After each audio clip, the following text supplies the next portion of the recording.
My father told me of an old lighthouse keeper and his wife who used to live there.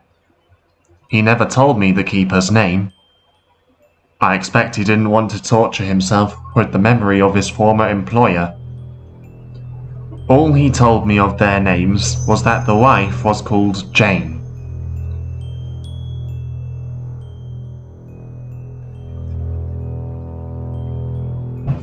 In protest, she hurled the book at the fireplace, the flames still burning. But the flames did not consume the book.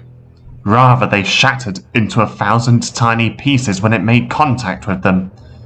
Mrs. Mundy stared. This beggared belief. Surely a book could not destroy a fire as though it were a vase. But even so, was it possible for the book to be broken in two? She looked down at her hands, then up at the fireplace. Perhaps she was stronger than she thought. Then she looked again at her hands in fright. There was something very wrong with them.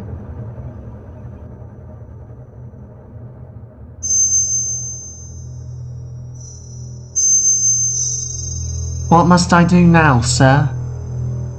A girl's voice. Mr. Sams looked round. He stopped. In front of him was a girl, blonde-haired and of about 6 years of age, dressed only in a single rag.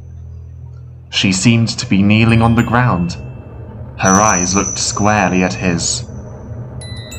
"What are you doing here, demon?" he said. "Beg pardon, sir," said another voice. Mr. Sams looked again. He was relieved to see that it was the girl from yesterday. "Be off with you," he said. The girl was startled by this and took herself off, resolving to herself to return a little later.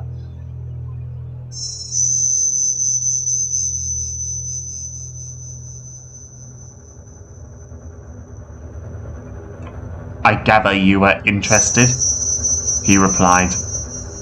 "Never said I weren't," the figure replied.